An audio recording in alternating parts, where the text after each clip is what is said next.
What is up, my little deinos? Vepsis, your coach of the Helsinki Hydreigons, and we are here for the Eon World Trophy Week 7 battle versus NerdySteve and his team being the Rhode Island Regis. And before we jump into any further, I do want to mention that there is a slight jump from our perspective regards to the season in itself, because my last upload from this league was week 5, and now we are all of a sudden on week 7 without having anything from week 6. So, regards to that battle for that week in itself versus Frosted, that will be postponed as of right now, how it's looking as it is, and it's gonna be done later on, and we're gonna be uploading once it's being done. Hopefully it comes down to the fact that we actually played the battle. If it doesn't, then I might be just doing a update video regards to how the season has unfolded for ourselves. But regardless of that, we are here for week 7 going up against the NerdySteve. His YouTube channel link will be down below in the description, so make sure to check him out. Very nice guy, what I have got to know him throughout scheduling and battling wise. I never actually met him otherwise in other league servers or in traffic format, but very nice guy. Definitely make sure to check him out. Big shoutouts to also the SlackOut as well for joining my team and doing the graphics for me as well. His YouTube channel link will be down below in the description as well, as usual. Thanks to the fact that he's been always a huge help for me in a lot of ways in that regard. And then the team that you can, or the roster for my opponent and compared to mine, you can see on the top right hand corner. And now I go very quickly my sets, and then we jump on the replay. I don't think I need to put a timestamp for it, because this is ideally like done in within a minute, where I go through the team itself, or even less time than that. So we are running a Shockberry Serra Aura with Volt Switch, Hidden Power Ice, Thunderbolt and Protect. Then we are bringing a Assault Vest Mammoth Swine with Earthquake, Ice Shot, Icicle Crash and Superpower. Then we have like a bulky Hydreigon with Leftovers, more so physically defensive with Dark Pulse, U-Turn, Roost and Toxic. Then we have mixed defensive, more so specially defensive orientated Tentacruel with Scald, Venus Shock, Toxic Spikes and Rapid Spin.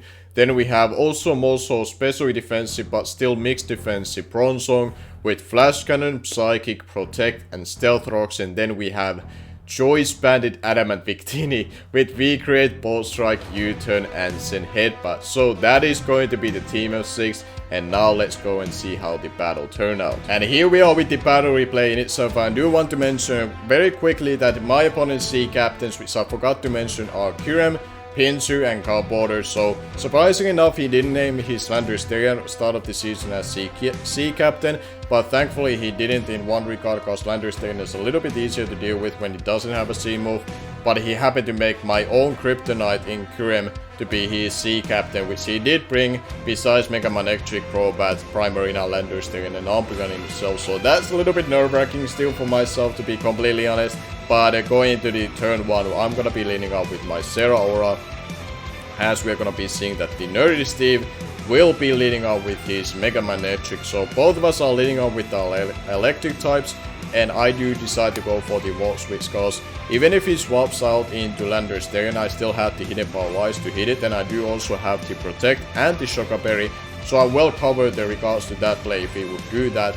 And if he happens to stay in, I should be able to outspeed it, do about 20% with the Volt Switch, which can be a nice chip if it comes down to it later on the battle. And I can go into my Hydreigon, take a potential Hidden Power Ice or Flamethrower or Overheat very easily, because I should not be too 8KO'd by any of those moves, especially by the Hidden Power Ice in itself. And I don't expect it to carry the Signal Beam or have room slots to run it this week.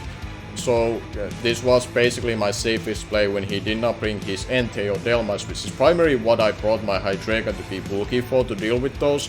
But it can also deal with this Manectric based on how I build it. And here I make a kind of like a prediction that he would go into his Primarina, or if he happens to stay in, go for the Hidden Power Ice and try to two-shot me, seeing that I will be bulkier variant.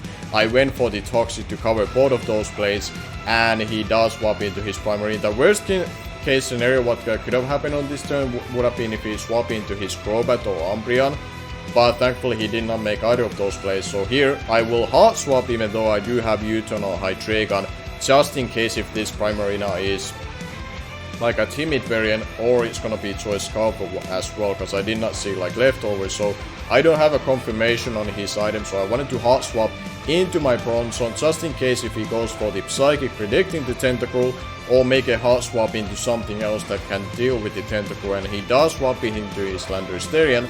And this kind of screams to me that it's gonna be a choice scout one, because I don't think he will make that kind of aggressive play unless he knew that his Landorusterian will always outspeed the Landorusterian.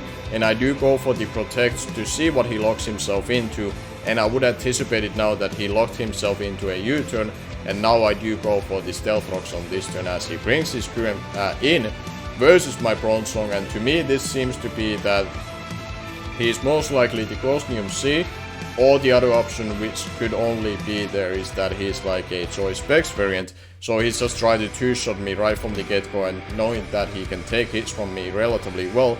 So I'm gonna making a very aggressive play to kind of scout that if he's C-move or Specs, and go into my Hydreigon first. And now we are gonna be able to see that he is not Choice Specs based on that damage that he did.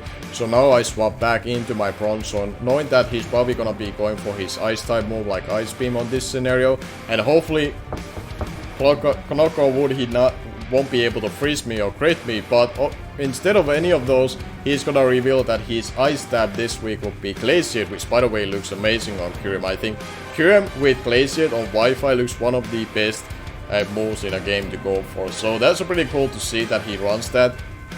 And I guess he wanted the speed drop through it, what it's able to give him every single time he lands it. So he went for that on my Bronzong, and then I go for the protect to gain a little bit of leftovers as he goes for the Shadow Ball yet again, and he keeps going for the raw Shadow Ball. So either he doesn't have the C move, or he's keeping it very tightly and closely until he really needs to go for it. So either way, I'm gonna be going for the Flash Cannon, doing a little bit under 50%, which is annoying that it's not a two-shot. And up until this point I'm gonna be like, okay, I wanted to go for the protect on this turn, but you saw that I didn't go for it, so I misclick here. And you're gonna be seeing that this looks phenomenal for me, because he went for the roost on that turn, so I basically got a free turn of leftovers myself as well. And now I'm still freed up to go for the protect, because I didn't click it on last turn even though I was supposed to. But I misclicked there, but either way it worked out for me in some regard. I guess the best case scenario would have been that I went for the Flash Cannon on that turn, which would have been the proper play if I wanted to be aggressive, but either way it worked out for me in the end.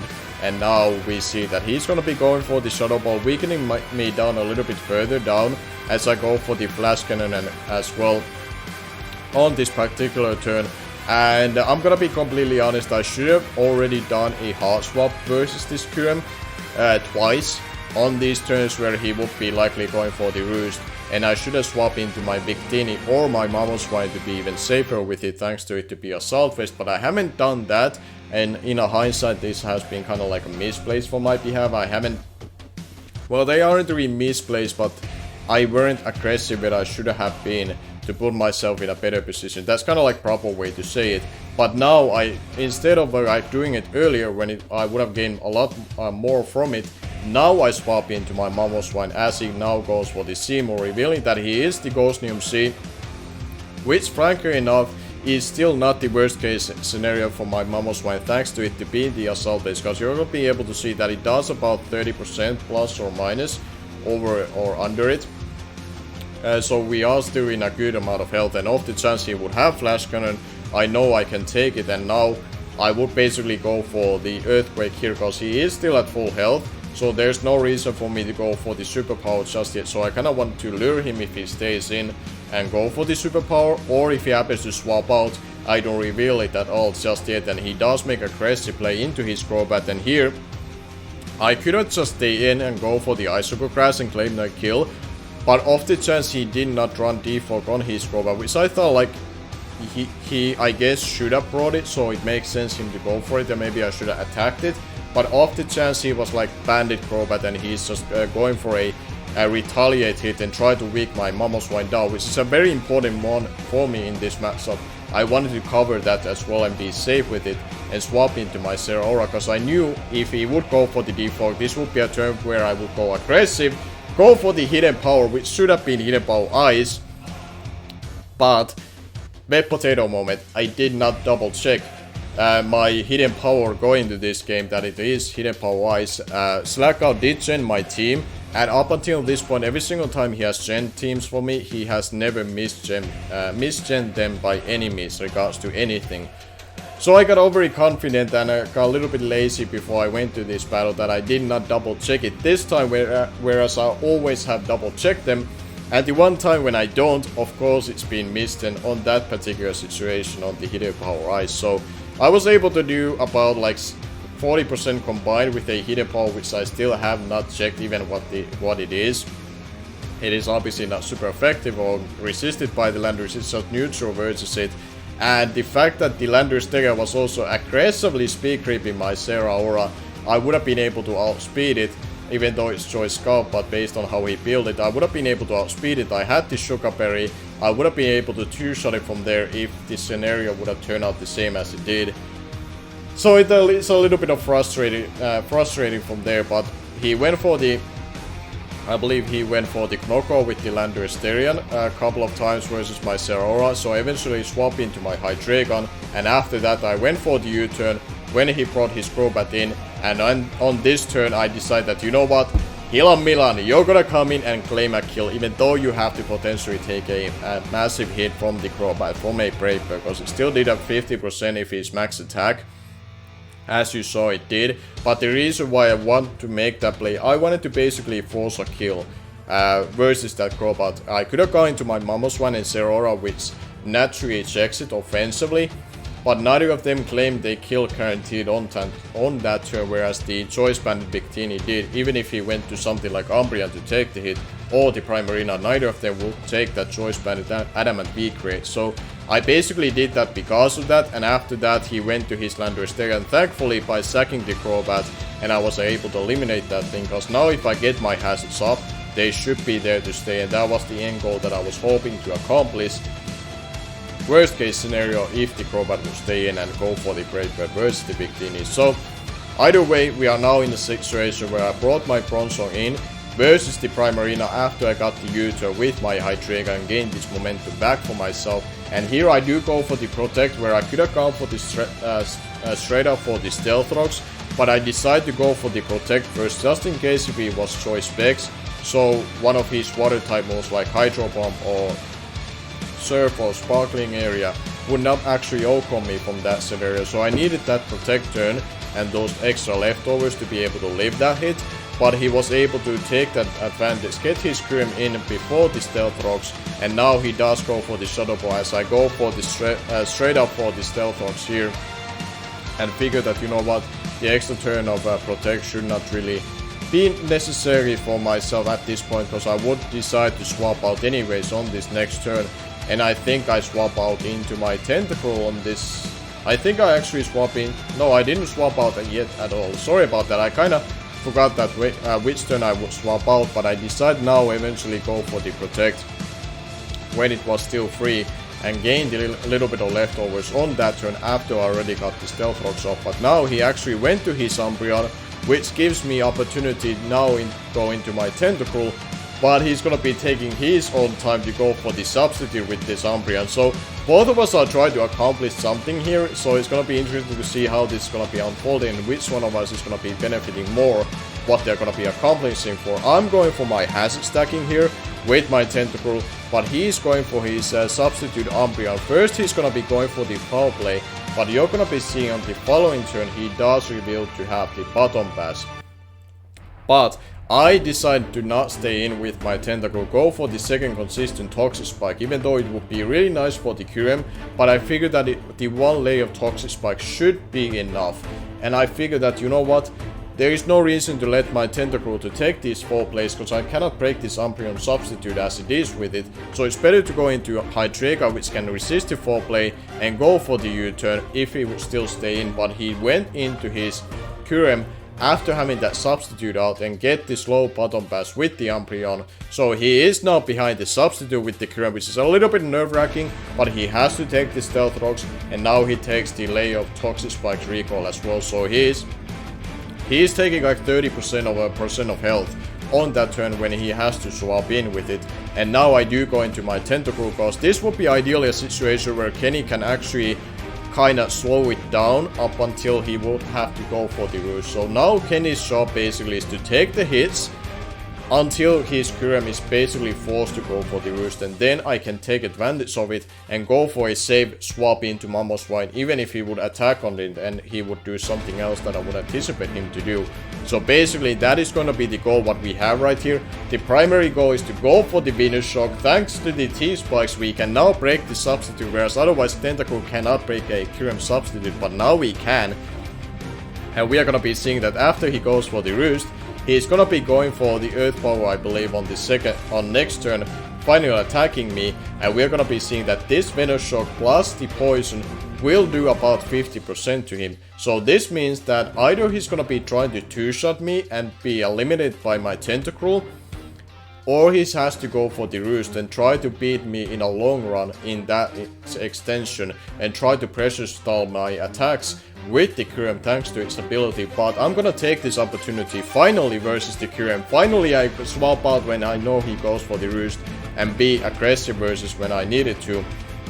And I now do that, and now he goes for the roost. So now we swap into the Mamoswine, knowing that we have the Assault Wrist. We can take any hit from this thing, especially when the C-move is gone, and we can pretty much kill it with the superpower if we get the proper roll, or he should be dying to the roll of Toxic Spikes in itself. So now he does stay in. Thankfully he doesn't have Crobat or anything to resist Fighting Type move too well, barring a Primarina, which I would not be against to take this hit regardless of if he did that, but he decides to stay in, goes for the Earth Power. Mamoswine just shrugs off that Earth Power. He did literally like probably 10% or something like that in my Mamoswine. So Topo took that hit like a champion, and we were able to basically take it out with combine of Superpower and Toxic Spike. So Kenny, after all this, was able to kill the Kryptonite of myself being the Kyurem, which is amazing, so that I got that thing out of the picture, because that thing literally was the biggest problem that I had to deal with on this battle so far. So after this, he went to his Primarina as I went to in my Tentacle, which is very safe play at that point, honestly, because he would have only gone for one of his stab moves versus my Mamoswine. And here I decide to be aggressive, because if I get this right and go for this Skull versus his Landorus as he swap in, I should be able to basically secure the win if I play the endgame properly. So I get him right on the turn when I needed to go aggressive, and I knew he would not stay in with his Primarina, because his only way out of this situation would be that he starts to be aggressive with his Landorus, gain the momentum back and start to weaken me down and make me choke. But he, unfortunately, when he made his proper play, I was able to see that coming and punish him from that, and I was able to kill with the Tentacruel, the Landorus out of the picture. So finally that thing is also gone, even though it was supposed to die earlier, thanks to my Zeraora having to have the Hidden Powerizer I was supposed to. But thankfully, regards to the mission, it hasn't really punished us out of this game regardless of that. And now Zeraora will actually come in and do some work, even though it's been mission, because it's gonna be able to deal with this substitute Mega Manectric instead, what it ends up being. And him going for the substitute means that it's gonna be hurting him a lot more than it does me, because he took 25% of his health. He's taking 12% from the T-Spikes and from the Stealth Rocks as he came in, and now he goes for the Discharge, I guess trying to fish for a para on my Hydreigon, or expect me to swap into anything else to take a Flamethrower, I guess. So he tried to predict something on that turn, but he ended up giving me just health on that turn when I broke his substitute, and now I can go for the Volt Switch, as it would have killed that Manectric on that turn, and that was basically my goal, so I get my Victini in versus a potential Primarina or the Umbreon, as one of them would have to come out, because those are the last 2 months he has remaining, where we are still having all of our 6 months intact. But instead of that, he swaps out his Mega Manectric when it's gonna be dying to the Stealth Rocks, goes into his Umbreon, and here I'm like, okay, Mila, this is your second kill of the game right here. Go for the V-Crit and kill off this Umbreon. I'm sorry that I'm doing this to you, Umbreon. You're my favorite evolution, purely based on your design, not based on how you're gonna be used competitively or it's been used.